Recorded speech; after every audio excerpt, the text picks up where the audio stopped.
Welcome back, everybody, to Ugly, Irresponsible, and Childish, where two industry marketing vets talk about the unrelenting pursuit of creativity and the people, work, and culture that either celebrates it or suffocates it. I'm one of your hosts, Jeremy Baca.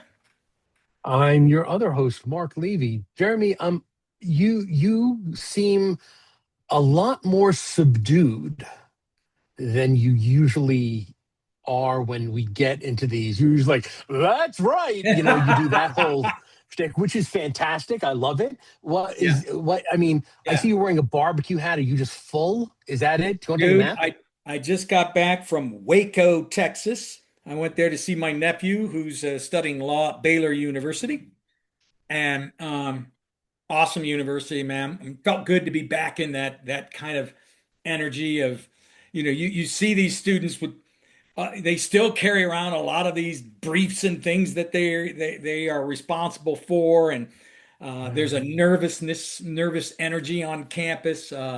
It's a pretty brutal process. My nephew's been sharing with me about becoming a lawyer, and I, I'm just glad you didn't need an abortion because why? that would not have been the place No, to do it. not at Baylor. Very Christian school. Well, Um, not in Texas. You get fucking locked up in Texas if you. I am not going to go down that political rabbit hole, man. It's No okay. way. I'll go down that path. I'm gonna. I just, me, I don't know nothing about that subject. Um, Yeah, all good. No, all good. All good. um, but How the are you, good man? Is everything okay? You doing I good? am good, and actually, I've been thinking, I've been digging through some AI research. Believe it or not, I'm helping somebody put together this summit meeting at Cannes for the upcoming Cannes Lions Awards, the marketing industry's Oscars, if you will, in France. And Yeah. so I've been looking at a lot of the research and AI stuff, and it's all over the place. Everybody has an opinions, theories, predictions, and data. So that's probably why I'm coming out of that fog and jumping onto the call. So forgive my little Well, I'm glad to have you back in the real world. yeah, yeah, right. It's geez. It is and Are everybody, yeah. no, I was going to say the session that you're doing. Are we gonna be able to live stream that? Can we watch it, or is it like? I'm not there. I'm helping craft some of the creative exercises within that. We've Sure. talked about filming it. We've asked some dignitaries there and that sort of thing. So we're getting permission for filming and that sort of thing. So don't know yet, but it will be interesting if we do. What we don't want to do, or what I wouldn't want to have happen, is to have cameras running and have just this very casual discussion going on. I don't know that that's that compelling. Maybe this isn't that compelling. I don't know. Maybe our conversation isn't that compelling. But yeah, it remains to be seen. But it's cool because now we're trademarking this. Our little slogan is "Create like a human," because we're trying to Oh, very nice. yeah, we're exploring the intersect between where AI still can't do that human creativity the way humans do, and there's a long reason why. And so we're saying create like a human, and that's where I'm getting involved in what human involvement is needed to make sure that you get the highest form of creativity and how that might evolve. So Awesome. yeah, That sounds awesome, man. yeah, it is. And but I'm back from the law firm, back from AI, and now we have excited to have a guest. Her name is Elizabeth. Elizabeth, man, I should ask how to pronounce her last name because it used to be Heaton, and I call her Beth. I used to work with her when it was Beth Heaton, and now it's Sousa. Sousa. I think Elizabeth Sousa. We'll have to ask her. But here's the cool thing about Beth, Mark, is that for the last almost 25 years, she has been a regional director for admissions at the University of Pennsylvania. and has also worked, in addition to that, to a company that specialized in admissions for a variety of colleges.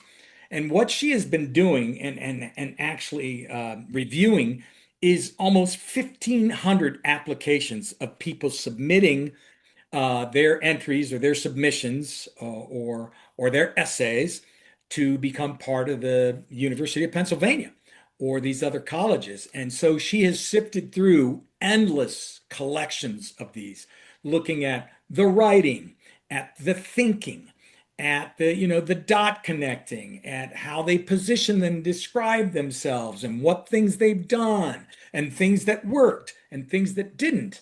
And Okay. in addition to that, she sat on a committee.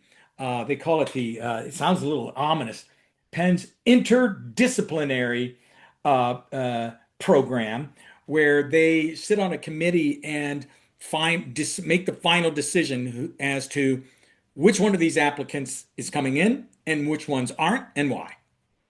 And so that kind of interested me in terms of you and I had a bunch of conversation about college before and our lives in college and the college of today and what it looks like and some kids choosing not to go and those who are and you've heard the scandals around them. In fact, the Varsity Blues scandal, Beth was very aware of that. She's been on NPR, in Wall Street Journal, New York Times talking about admissions processes and including some of those scandals and things and what's involved. Mhm.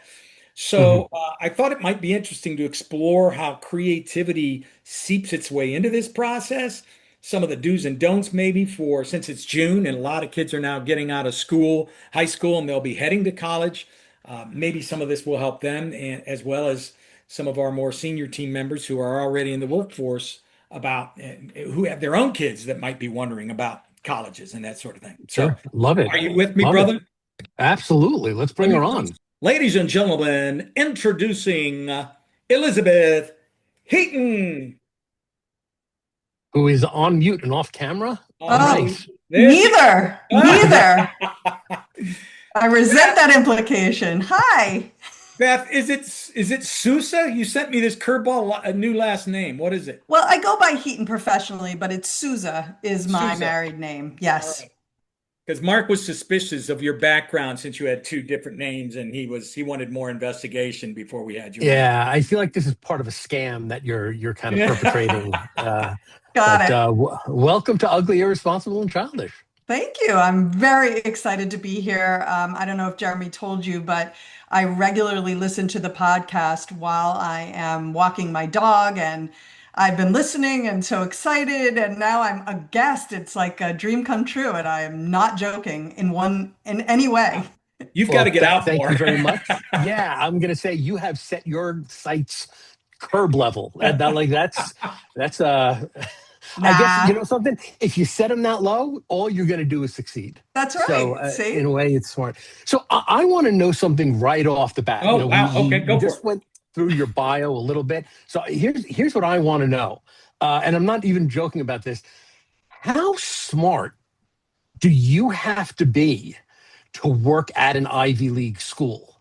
Like, can you just be someone who has like an interesting specialty or an interesting like point of view and worldview on things? Or like, do you have to be able to match intellectually with, at the very least, the student body, to say nothing of the faculty and Haha. administration?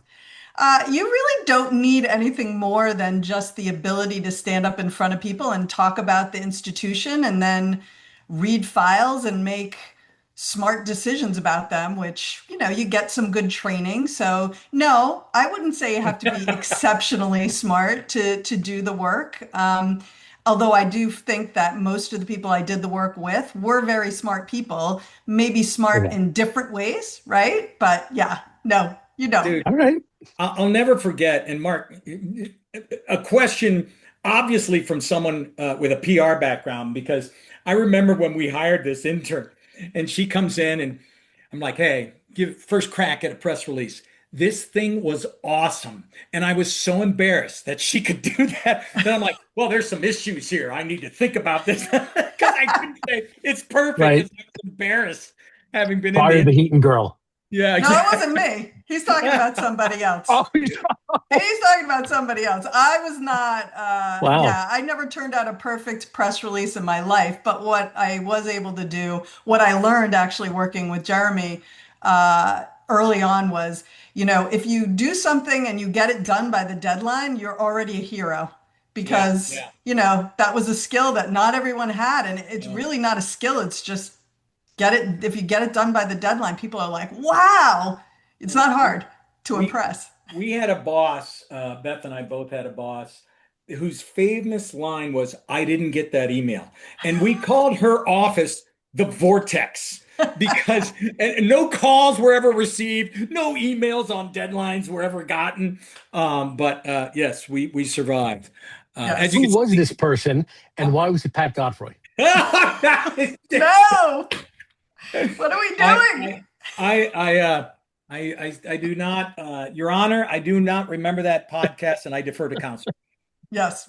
But Beth, thank you so much for coming on here. Mark and I just FYI, I talked a little bit about Mark to you over the phone, but I've known Mark for many, many years. He was our creative director in New York.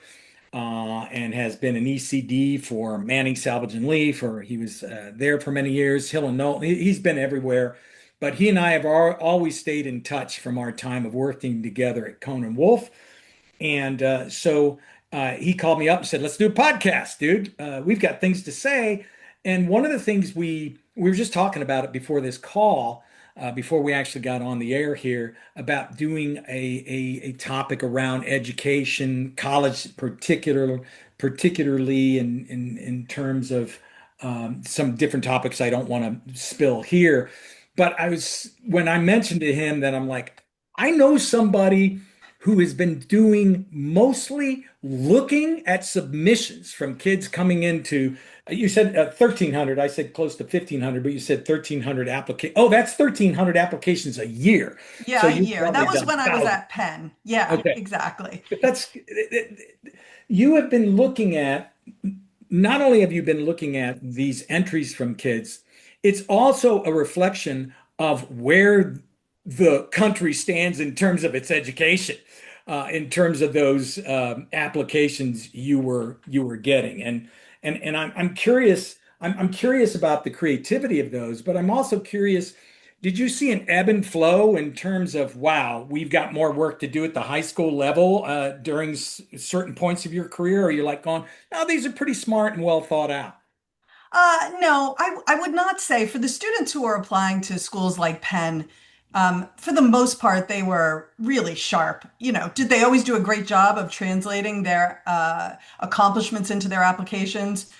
Definitely no. But, the things that they accomplished were really impressive. And I remember before getting the job at Penn, thinking I would hear in, sort of like chatter in the media and then amongst kids applying to school how much more difficult it had gotten. And I didn't really appreciate it until I started working at Penn. And then I saw, just what was required to get in versus when I started working at Penn, I was in my early 30s. And when I had gotten into college, I don't love to do math on the fly because it's not necessarily my strong suit, but maybe 14 years earlier.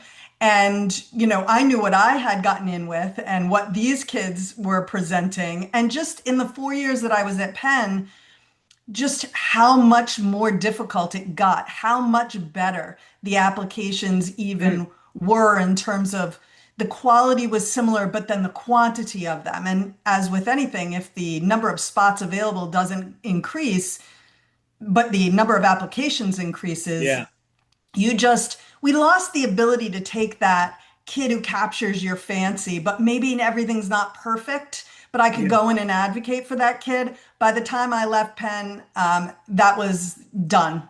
There was no room for that kid. There were Oh, you're too kidding. many phenomenal students Wow. that you couldn't really make the argument for that one or two quirky ones who had like maybe a few little issues, but they were really interesting.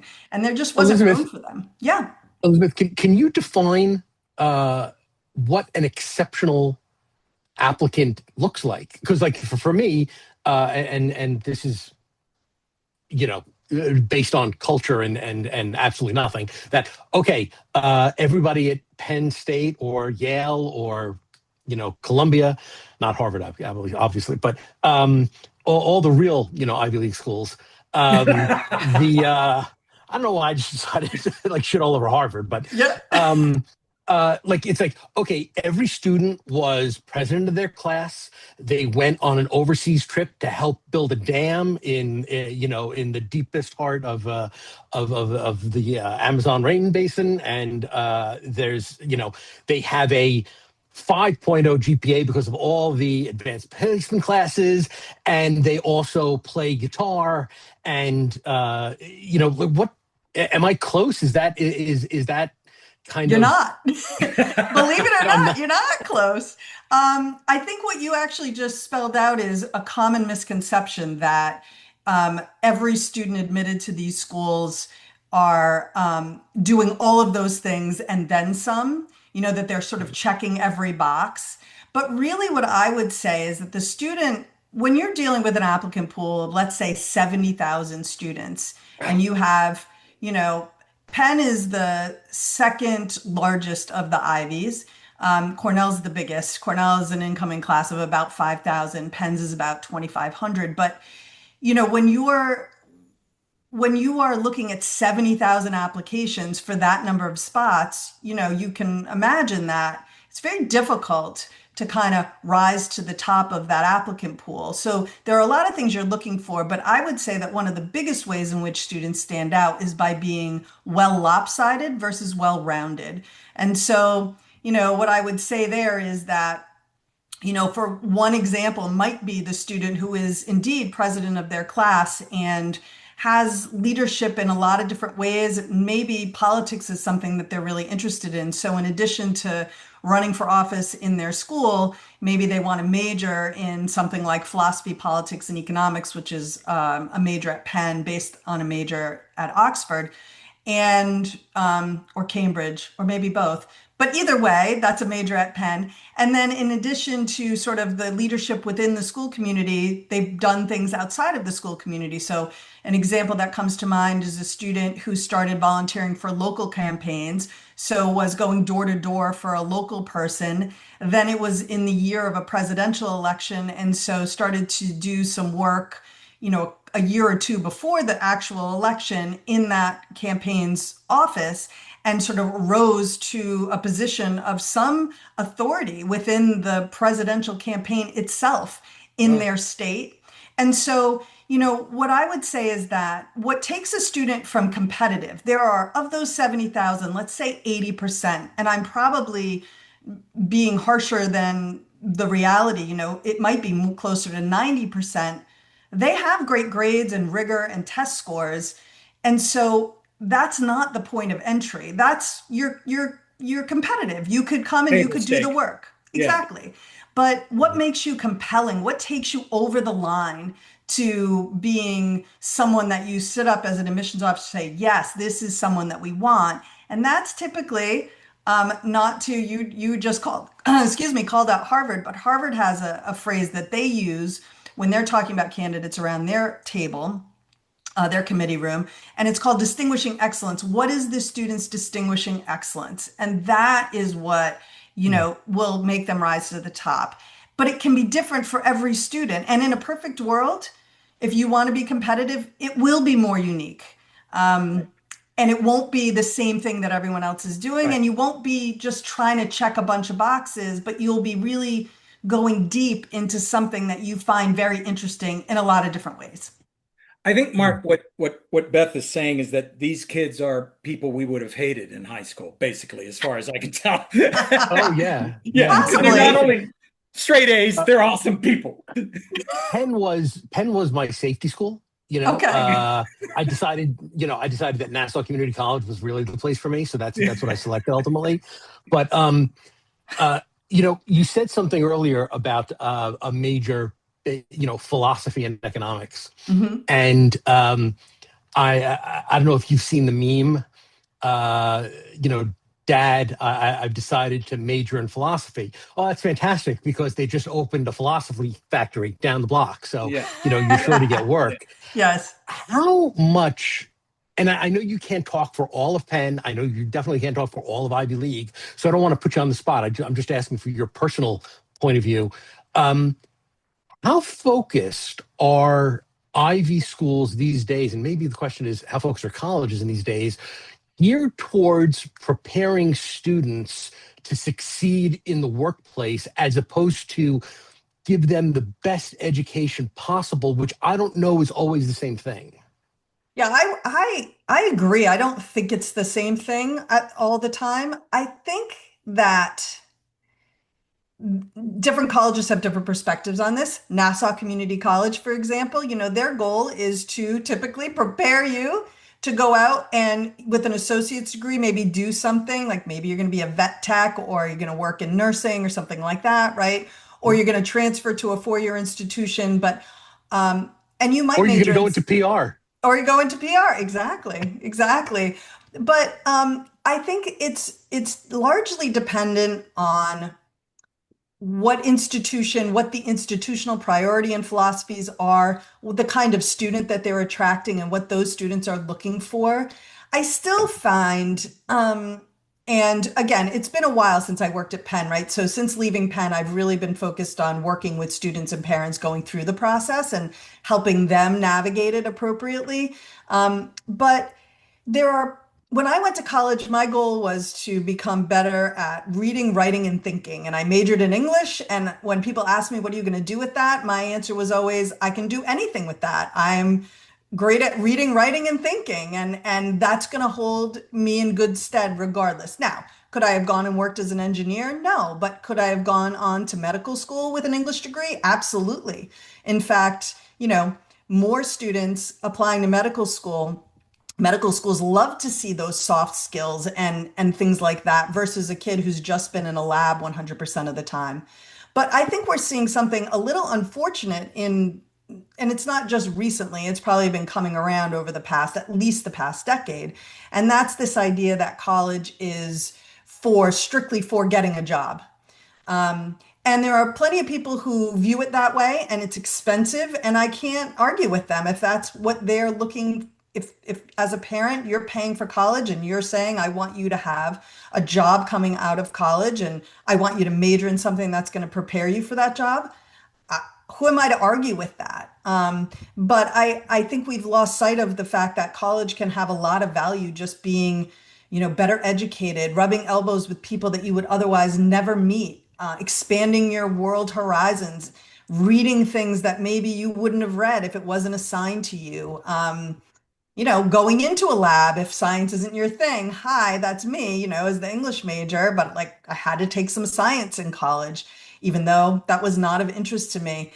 But I certainly see more and more that institutions are under quite a bit of pressure to from various different areas to be focused on what comes next. And I both understand it and also feel a little sorry for it because I don't think we should lose sight of the idea that there is value in education in and of itself. I think what happened is the cost. So Yes, you, for you can't sure. go there just to kind of, hey, let me go connect and that used to be cool. Like at Ohio State, you had to know how to drink beer and you can get in back in the day when I was there. But now you're walking out with this massive debt. So yeah, I need a job, and that's why I'm doing this. And what's more sad about this is for me is what you said at the beginning. And I don't know if this is the word you use, but you said some of those candidates that are on the borderline and a little quirky Hmm. don't make it. Hmm. And that saddens me because we need when I used to hire people, I said I used to hire characters. I wanted that character. I didn't want the straight A's. I didn't want the save the whales. And I know universities may be different, but do you have any examples of a quirky someone that you wish would have made it and didn't? And do you have the same impression that I do that that's kind of sad or no? I think I would flip it a little bit and say that that kid, that quirky kid that I may have fallen in love with, and by the time I left Penn couldn't really advocate for because there wasn't space, I would just love it if we as a country could get, and honestly as a world, could get off of the brand name is the most important thing bandwagon. Because here's the thing, that kid wound up somewhere else, did a Mm, phenomenal job. I guarantee it, probably wound up in your office at some yeah, point if that was the path they were taking. So yeah. I would say it's funny. A former boss of mine who I worked with at college coach, and who's now just a friend, and we work together sometimes. We joke that every time we go on a college visit, we love it. We're like, I could go here. My son could go here. It's amazing what is available at so many different colleges these days. And some people have blinders on, and they if it doesn't have prestige, really what they mean is if they're not turning away way more students than they're accepting, then they're not interested. So if they want to invite you to be in their club, they don't want to be part of your club. And I mean, that's craziness. Yeah. And not only that, but you mentioned debt. There are so many colleges out there right now that where you can get a discount. They call it a scholarship, they call it merit aid, but you can really get a significant discount by being a great student. And you can get an amazing education and pay nowhere near what the sticker price is, or nowhere near what you might pay at a place like Penn these days. So I would encourage people listening saying, well, I'm that quirky kid, or my child is that quirky kid. Well, look at a broader group of schools, and I think you'll find that there's a lot of opportunity out there. Mm. I, You I, know, it was interesting what happened in my family specifically. Our oldest wanted to follow in my footsteps. Wanted to be in PR. Wanted to be a creative, and she wanted to go to Syracuse. Mhm. Great communication And school. Yep. I mean, a great school. hmm Nothing bad to say about Syracuse. The town is a shithole, but Syracuse, the university is wonderful. Um, but I had to explain to her that I went to 2 years of community college and then transferred up to SUNY Buffalo, right? And I have had basically the same successful career that my wife has had, who went to Syracuse and had a very successful career in PR. And I had to kind of explain to her that I couldn't justify spending $100,000 a year or whatever it is now, pay full freight to Syracuse, like Danny's father did. God bless him, and he's listening. And I still don't know what the hell you were thinking, Don. Well, it wasn't a But hundred thousand back then, assuming that you don't have a child bride. But yeah, you, she's a bit younger, but no, not that younger. Um, she was disappointed, but she understood it. And now, 3 years, she graduated, went to Buffalo, graduated, and now 3 years into her career, she's having an amazing career and doing wonderful things. So I feel like at least in our profession, that brand name really doesn't matter as much. It's like I've always felt that after your second job, nobody cares where you went to school. Nobody's yeah. hiring you because you went to school, X or school Y. They're hiring you because of the track record you've kind of assembled as a professional. But I mean, I don't know where I was going with this. I totally fucking lost my train of thought.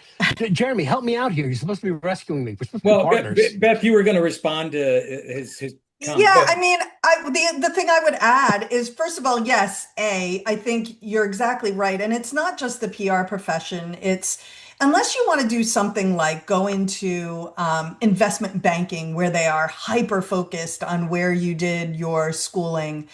Even then, if you go to some place like Ohio State, my son went to Miami, Ohio.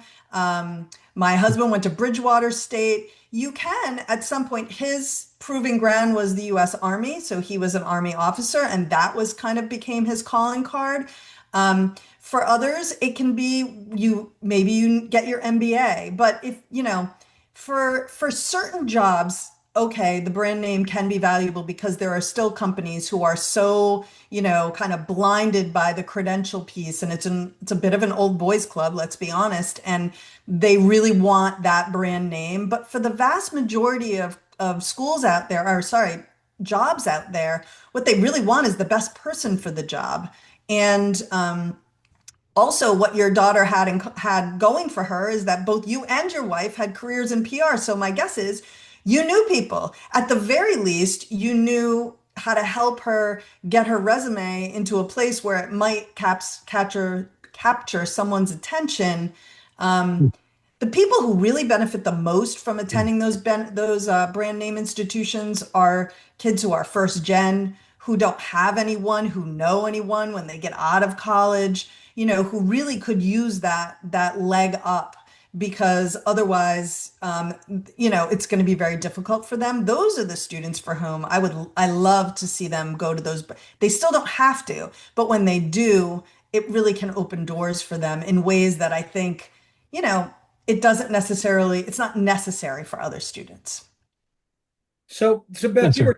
you were talking about it being more strict now, and just in your breadth of experience, and you and I talked a little bit about this, and Mark and I often, the centerpiece of our platform here is to talk about creativity and its Yes. advantages, the people who suffocate it or celebrate it. And so, did you see it being suffocated or celebrated as you were looking at those submissions, particularly when you're sitting in there with your other colleagues who also have a say in which person comes in and which person doesn't? Could you share Mm. some examples of moments when creativity shined or moments when creativity hurt somebody? Absolutely. I think creativity is absolutely celebrated in the admissions process, but done in the right way. So I have too many examples of when creativity went awry. But one that always comes to mind for me is so when I was reading at Penn, I read 30 files a day, and I had about 15 minutes per file to get through, which is like an outrageous amount of time in college 15 or admissions. 50, 50 or 50. 15, 1 5, which Wow. is a Okay. huge amount of time. There Okay. are, and I don't even think they necessarily spend as much time. They read in pairs now, so it's a little bit different. But, and when I read the application, I would, first I was looking at the transcript and the test scores and kind of determining that piece that I was saying, are they competitive? Okay, this applicant is competitive. Now I'm looking really closely at the rest. What are they doing outside of the classroom? What are their teachers saying about them in their letters of recommendation? And then what are they Mm. saying about themselves in their essays, so their personal presentation? And I will Right. never forget, I was reading this one application, and every piece was really nice. This student was really interesting to me. And then I got to, at the time when I was at Penn, we required quite a few different essays. There was a main essay, and then there was a long Y Penn essay. Now Penn has two short Y Penn essays. They have fewer pieces. So I got to the main Y Penn essay, which was meant to be about a 650-word essay. And instead of an essay, she had Uh-oh. drawn pen in giant bubble letters and written a bunch of adjectives or reasons that she loved pen. And I put that in and I closed the file and I read it as, a deny, and it went to committee. And when in committee it came out, I said, turn to the Y Penn essay. And they did. And my committee chair said, okay, yep. And that was that Oh because man. it wasn't creative. It had no purpose. What it Yes. really, to me, said the purpose was I didn't Lazy. want to write this essay, That's right. Yeah. right? Yeah. So, and then, students who maybe wrote a poem instead of writing an essay. If you're a poet, awesome. Send a couple of your poems. But if we ask you for an essay, we want an essay. Mm. Um, and, so was there room to be creative within the essay? There was. But again, I want to say you have to be creative with a purpose and not just creative just to be creative. And Yeah. I've been trying to think of an analogous situation when I was doing PR way back when, and I can't really, but I'm sure there are times where you come up with like a super interesting idea, Yes. and you get really jazzed about it, but at the end of Yep. the day, like it really Yep. doesn't do anything, That's right? right. It's just kind of cool. Yes. So But for us, that the analogy I think would be using a celebrity, yeah, just to and say we have a celebrity. Yeah. Right. masquerading as an idea. Right. My idea is Ryan Reynolds.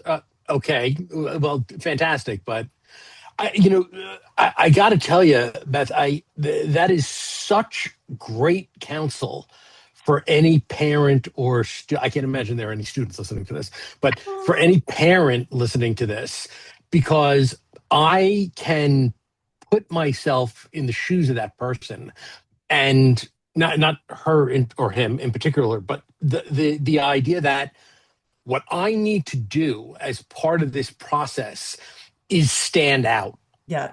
So they're going to read 100 essays, and then they're going to see my kind of art and be really taken with it because it's different and you're not celebrating difference as much as you're celebrating you know a proper response. Right. And we're celebrating difference, but again, it's exactly what you're saying. She stood out but for the wrong reasons. And I Right. can think of, there was the student who submitted, you can submit art and music examples if you think you're a particularly talented musician or a particularly talented artist. And, the student who submitted a tape of himself singing the national anthem wasn't a singer. And, so you listen to it, you're like, oh, this is not good. And it became, kind of like a funny thing. But, you don't want to be that person or writing about something wildly inappropriate because you're trying to stand out. But you become that person who wrote about something wildly inappropriate. Mm. Um, Right. Can I the read you ex- Jeremy's college essay? Actually, I have it here. It's titled "The Third Time I Got Crabs." exactly. Here's Something like that. edition. There you go. You know, Wildly uh, inappropriate. He'd be the guy who got crabs. And one of the things. you're not Well, far off the mark over some of the things kids write about. but one of the things that I think Jeremy and I have always believed in is that when we're in, say, a brainstorm environment, we want a variety and diversity of backgrounds, uh, ethnic backgrounds, cultural backgrounds, geographic backgrounds, gender backgrounds, because a diversity of background leads to a diversity of thought, which Yeah. is ultimately what you're looking for in that situation. But I mean, it seems that again, I know you can only speak for Penn, but it seems like colleges say they want that, but what they're really looking for is business as usual in most cases. Like I can't like what you can be expressive within the box we're asking you to be expressive in, and if you venture outside that, you're gonna get your wrist slapped. Is that unfair, or is that Um, kind of the so situation? first thing, obviously I only read files at Penn, but I have worked with students applying to an enormous number of different colleges across the country. And I would say that the application process requires students, yes, to be in a bit of a box because that's the only way you could possibly evaluate the number of students who are applying. I don't believe they put them in a box when they get to campus. And I don't believe that they require homogeneity of thought, even in the application process. So, what I would say is that we just talked about examples of bad creativity, creativity that either didn't serve a purpose or stood out for the wrong reasons. But Mhm.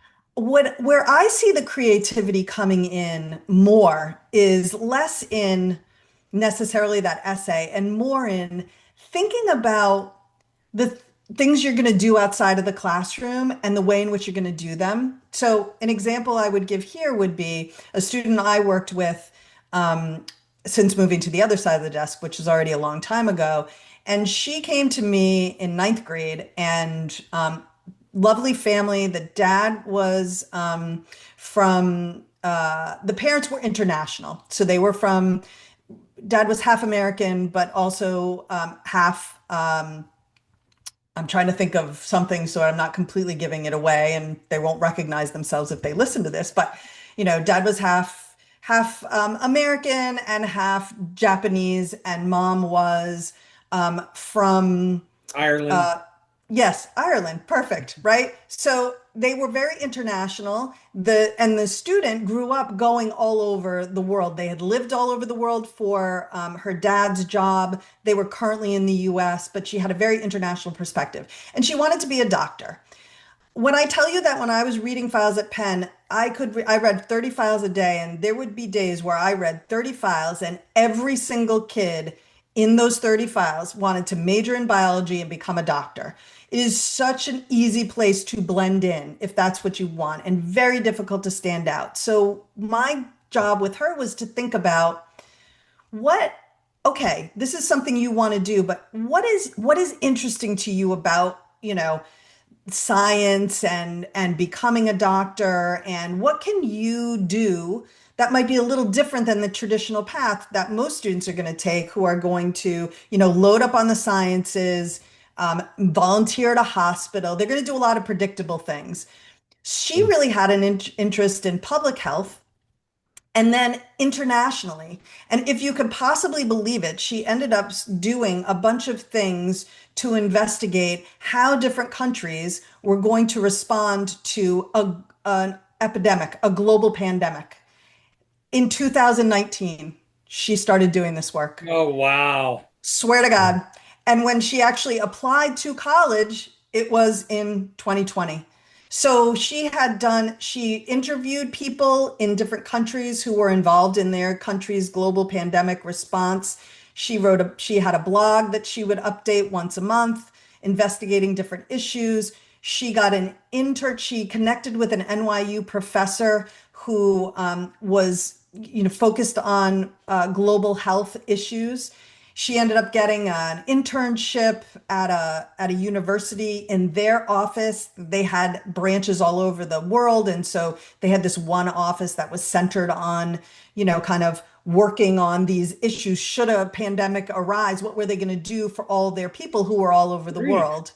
Amazing stuff. Mm. Great kid. Why am I a little And annoyed right now? Just annoys me.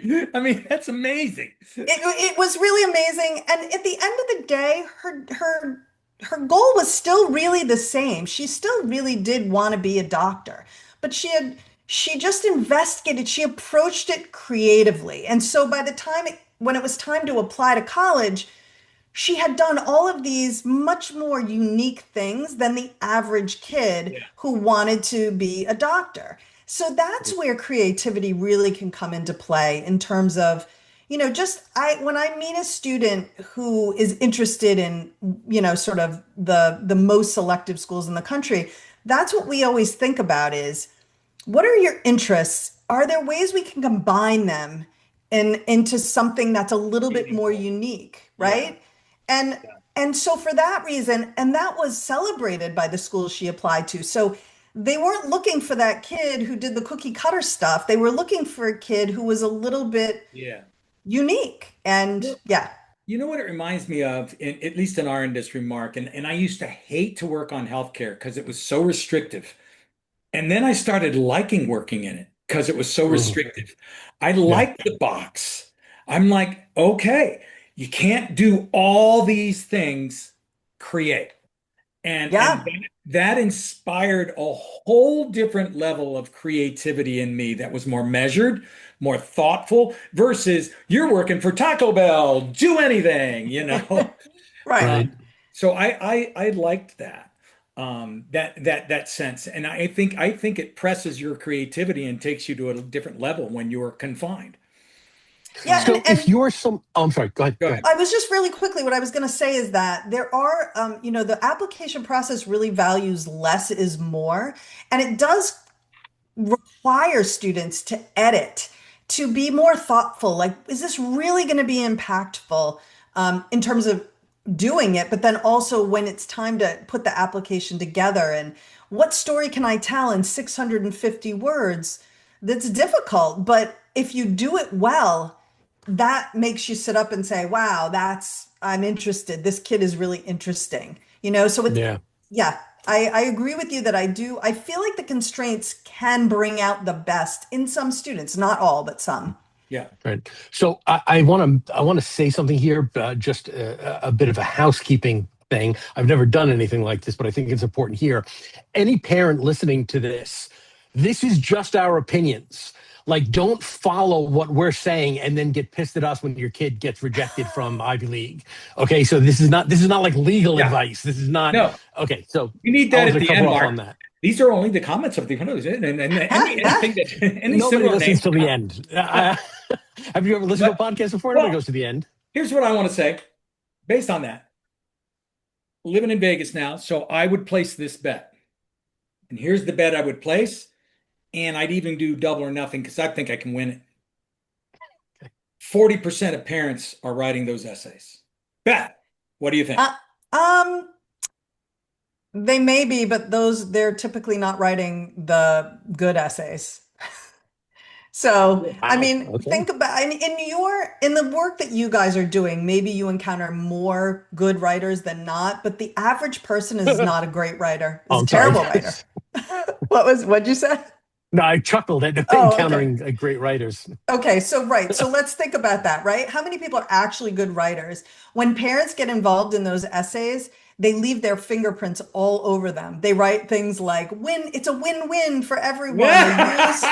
They use jargon from their Yeah. own And careers. that's no malarkey. Exactly. It is you could spot it a mile away. I mean, again, yeah, if you're a great writer, maybe not. But the goal of that essay, as I talked about it in another podcast this morning, you're not the piece does not have to be so wonderful it can be published in the New Yorker tomorrow. I've been doing this for 23 years, and I can tell you that I can count on one hand, maybe two, but probably one, the number of essays I've read that were so good that I literally put it down and said, that kid is a writer. Like, that is amazing. They Mm. just are very, very rare. That a good essay is you can hear the teenager's voice in your head as you're reading it. It's straightforward. They're not using a lot of flowery language. They're not using all this weird syntax where they end up sounding like Yoda.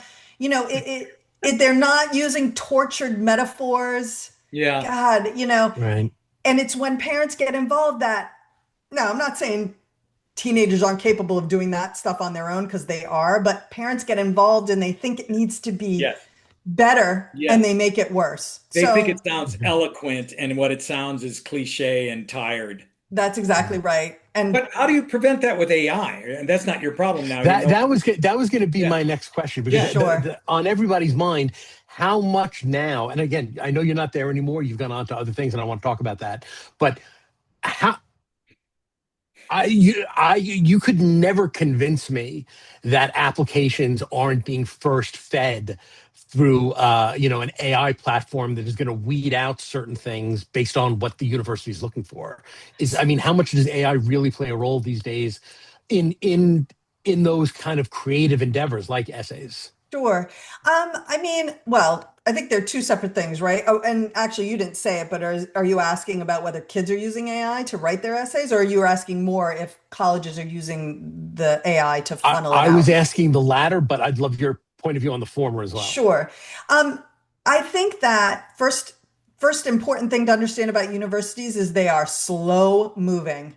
They are change is very difficult, and technology is. I mean, when I was working at Penn, we had email, but my dean preferred to communicate via voicemail, and literally you would get long voicemails from him. You would have to leave long voicemails for him. And this was definitely at a time where we were a little bit past voicemails. Like, at that point, it was more email and stuff. So, yes, I do believe there are schools out there who are using AI in some way in their admissions. They're often pretty open about it. If they are, they will explain the ways in which they're using AI. but I Mm. also know that getting budget to do things, having the resources, especially admissions, that's not necessarily, it should be a really important place where you spend money at a university, but it isn't always where they spend money, right? So I don't know that the universities necessarily have all of the resources you imagine that they do to, technologically just feed everything through and make a lot of winnowing decisions in that way. Not to say it's not happening, just that it's probably not happening at the scale or that you might think. Okay, So it's fair. still largely a person-based world. People are reading these files, people are making these decisions. And, you know, in a perfect world, I would say they would use AI to do things like evaluate a transcript, calculate if you're a school, Penn recalculated GPAs. We didn't just lift a GPA off of the transcript. There was a lot of that kind of work that probably could be done via AI and be very successfully done via AI, and that may be Okay. happening now. And certainly there are schools where they might randomly select essays and feed them through something like Turnitin, where they are trying to evaluate, is it the student's actual work? Have they plagiarized? Have they done something like that? I'm positive there are kids out there using AI to write their essays. And to that, I simply will say, I think it's a bad idea for any number of reasons. One being, if you feed that through Turnitin, it probably flags it as written by AI. And that's, you are, when you submit your application, you are certifying that it is all your own work and that you have completed it to the best of your ability. And if the college finds out at any point, by the way, that you haven't, they can revoke your acceptance, kick you out, take back your diploma. So there's a lot of potential Wow. fallout if you Yeah. get Mm. caught. The likelihood that they're going to go back for some random person and check it is slim. But if you suddenly become famous or they just decide to do random spot checks, you could get caught up in something that would really be detrimental. And then also just selfishly as an English major, like write the essay, like I know it's Right. tempting, it's easier. And we may be in the throes of the end of the essay as being a thing because of AI, but until we are, you can't use AI to brainstorm. What is it? What is that? The AI is not a brain. You are the only person who can say what you could write about. And, my best advice to students is don't use AI, do it the old fashioned way, semi old fashioned way. Do it in Google Docs so that you can show the progression of your work, because we are also seeing that sometimes an essay could get flagged as AI or as plagiarism when the student actually legitimately wrote it. And it's really Mm. great if you can say, look, I wrote it, and here is the history of my drafts in Google Docs Yeah. to prove it. Mhm. In fact, Beth would like to suggest that you fax in your essays just to be sure it's not considered too advanced. Yeah. Um, Beth, one last thing, and we have three questions that we want to run by you too, but just one last thing, and I'm curious from the student standpoint. Is there anything we haven't asked that students continue to be obsessed about? Did you see an obsession change in terms of questions they asked you or concerns they had or a common theme you saw surface between parents and students who believe they should do something different? I think no, I don't think. I think we've talked about a lot of it here. I do think the big one is the one right from the beginning, Mark, that you were saying, where they're the captain of the president of the school, captain of this sport, doing 5.0 GPA and all of that. Right. I think there is this prevailing wisdom that it is well-rounded that the colleges are looking for. And there are plenty of colleges where well-rounded and not super accomplished is just fine. It's totally fine. There are more than 4,000 colleges in this country. I believe more than 2,000 of them four-year colleges. And while that's shaking out a little bit right now, there's still so many different places that students can go and get a college education, and many of them really excellent places, and they don't cost $90,000 to $100,000 a year. But I would say that the more selective you get, those brand name schools, what they're looking to do is craft a well-rounded class. And what they are looking for are, in many cases, not always, but in many cases, the well-rounded or a well-lopsided student that helps them create a class that's really interesting, that is, in all the ways that you laid out, they're gonna teach each other. They're from all over the country, all over the world, all different types of socioeconomic backgrounds, religious Yeah. backgrounds, everything, right? That's an interest, lots of different interests. It doesn't serve anyone if they admit a class of 2,000 bio majors because those kids had, the best test scores and GPAs Right. in aggregate, right? That's just Right. like not Un- useful to anyone, not what you right. pay for. Unless they're also on OnlyFans, then that's a little something different. That would. I would say that's probably creativity that is not serving a purpose, but that's me. That's me. So, Beth, just before we wrap up here, we've been talking mostly about this chunk of your career spent at Penn. Uh, I'm curious because a lot of people are facing this in PR today, in terms of the mergers and acquisitions and thousands of people losing their jobs, across Yeah. the industry. How did you transition from PR into this field? Like, what was that? Can you tell that story? I can. And what's interesting about it is that, so I had a 10-year career in PR, and it culminated actually in the work I did for Conan Wolf, when Jeremy and I worked together for 2 years. And while I really ultimately didn't enjoy the PR work at all, I will say, and I've loved some of my jobs since, I worked at College Coach for almost 16 years and then continued to consult with them for another three.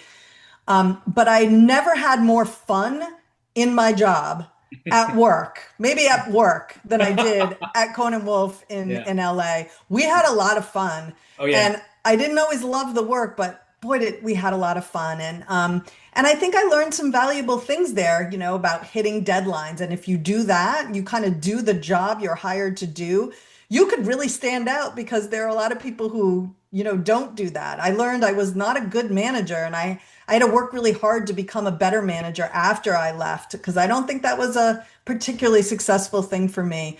I learned Mhm. how to get up in front of people and speak to a crowd.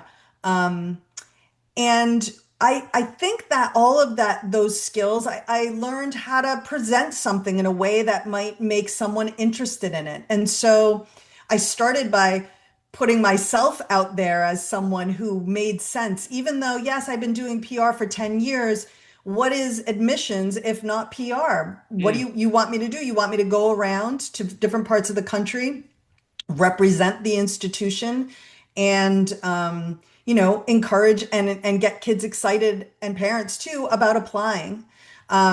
So that was actually it wasn't hard to get people to kind of get on board with that idea. Mhm. um, and in many ways it is a PR position when you're an admissions officer, so I kind of just took a little bit of it wasn't a right turn so much as like a 45-degree turn, I would say. And then from working at Penn, there are a lot of paths you can take out of that. I mean, the value of the brand name. I may decry the fact that people are so Right. focused on it, but the reality is that people find that valuable. What I think is really valuable in the work that I did since leaving Penn is simply that I understand what happens in an admissions office. So instead of it being this big black hole that you're guessing at, I know. And so I can speak with some authority about what will fly and what might not fly, and what will stand out and what might stand out in the wrong way. Oh And yeah. so, that's kind of how I built my career over time, is just kind of doing PR for myself, and then continuing using those skills in this other career. Because I was listening to the podcast from last week, earlier today, and talking about how your personal brand. And while I don't really approach, first of all, I'm retired, so I don't do this work all that much anymore. But when I have where someone wants a little bit of help with something, I am thinking about not so much what their brand is, so much as how do we help you create your little niche? And it's just a different word. It's really what is your your brand, right? Yeah, yeah. Sure, sure. And so there is a lot of that in the work that I do. I must tell you, Yeah. Mark, that when she first started for us, Doug, my mentor, and the he sold his agency to Conan Wolf, so we were Douglas Conan Wolf, and Doug wanders into my office about Beth's second week there, and he goes, "Hey, that new girl." I said, "Yeah, Beth. Yeah, Beth. She doesn't swear." I said, "What?" He goes, "I haven't heard her say. I haven't heard her swear. She hasn't said damn. She hasn't said anything." and and nothing, not shit, nothing. I said, well, I don't know what to tell you about that, Doug. So one day I hear him down the hall and he walks past Beth. I don't even know if you remember this, Beth. And I definitely don't. he peeks his head in. He goes, "Hey, you don't swear." And he goes, "I haven't heard you say anything. You not damn, not shit, not fuck, nothing." You go, "Oh, I'll get there, Doug." You go, Actually, you know what? and I she did. do. She did. She got there times 10. Yes. Now that you say it, I actually think I do kind of remember Because that. Doug used to all go, "Where's fucking Beth?" Because she got kind of a reputation. But so I glad did. to That was see my you. youth. Yeah, yeah, your youth. So, Mark, you want to fire the first? We're going to go through the rapid three-question round. So, just to wrap things up, Mark, you want to toss out the first one? Go Yeah, for it. sure. Beth, what was the last lie you told? Huh? Gosh, you started with the hard one. I've been thinking about this, and the last lie I told, I'm sure it was, honestly, it was probably to myself. Mhm. I wouldn't say that I have a shopping problem, but I would say that I Yeah, you got a problem have, right that's the there. lie. Like, I would say I have a little bit of a shopping problem. So the other day I ordered a new pair of sandals because I lied to myself and said that I needed a new pair of sandals. I don't really, but I really wanted a new pair. And when I ordered it, I said, I think that's it. I'm done for the summer. Like, I don't need anything else. I don't think I'm going to buy anything else for the summer. And I know that's a lie because I haven't yet, but I know it's coming. So, you Right. know, it's certainly I do little white lies all the time, but that's the last one I I'm remember. I'm going to do a Beth version of that, and only people that are watching the YouTube link are going to get it. But I don't really have a hair problem, but I just want to say that. Right, Beth doesn't have a shopping Not problem. a Okay, problem. here's your next one. What's the worst or best advice you can recall ever receiving? Yeah. I think I've gotten a lot of both. The one that came to mind for me is actually, sorry, mom, the worst advice I maybe got from my mom, who has sadly been gone now for almost 13 years, actually almost 14 years. But when I was a teenager, I'd applied for a job at the local supermarket, and it was a lot of teenagers worked there, and I thought, oh, that'll be a really fun job. And I interviewed, and then I didn't hear anything. And my parents, I was 16, so this was the first year I could work. My parents were like, you need a job. You have to get a job, get a job, get a job, get a job. And so I ended up finding a job like a half an hour away that they had to drive me to. It was in the mall, and it was like working at a restaurant in the mall. And I hadn't started yet. I had accepted the job, and like 2 days before I was supposed to start, the supermarket finally called and said, "Hey, we're finally making our hires, and we'd like to offer you the job."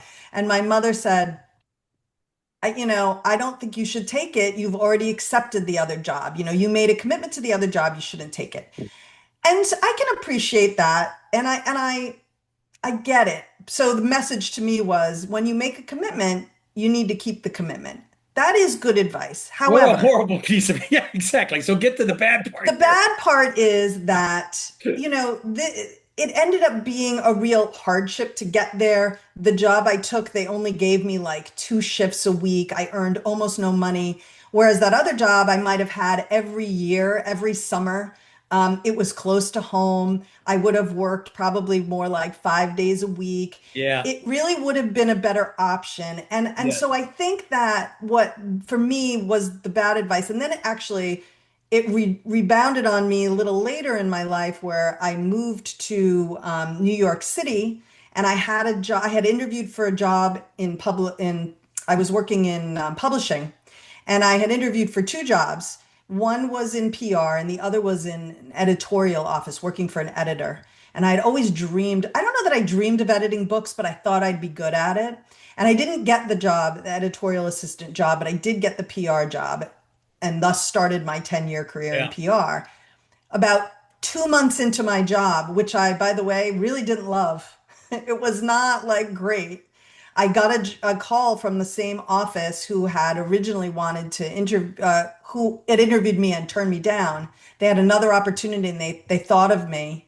And I turned down the job opportunity because I said, well, I've already made a Oh commitment. my So I God. didn't learn my lesson. So I think for me, the bad advice is that you don't always need to honor the commitment. And sometimes you need to be, at the very least, take the opportunity to see what it's all about before Yeah. you turn it down. And so I don't know, it's a little muddled, but I think sometimes commitment just because you said you've committed is a bad idea. And especially in the workplace Yeah. yes, when they especially are in the not workplace. committed to you even a little bit. Well, Yeah. 100%. we're Exactly. certainly glad you didn't you listened to your mom for this podcast and didn't It's true. I cancel. wouldn't be here. So, All you right, Uh, know, okay, Mr. so Levy, the throw the last last one at them. question, my favorite question, uh, Beth, what's your oldest grudge? well, I will say this to start, which is that I don't hold grudges. I just remember. And Okay, you're splitting hairs there, but go ahead, keep going. am I? My mother-in-law, Absolutely. my mother-in-law loves to say that, and my husband and I howl every time because we're like, "What? Isn't that a grudge?" Like, Yeah. seems like one and the same to me. So I'm not even sure I'm splitting hairs. Yeah, I'm with Mr. Um, Sousa on this one, but go ahead. so I I had an immediate thought about this, and then I thought, no, I'm sure I can come up with something better, and I really didn't. And I decided that this truly is the oldest grudge I ever had. In second grade, in second grade, well, you have to understand this about me is I was, I was a very good student and I got a lot of my Great. personal self-worth out of being a really good student. Yes. And in second grade, we had to write out our address.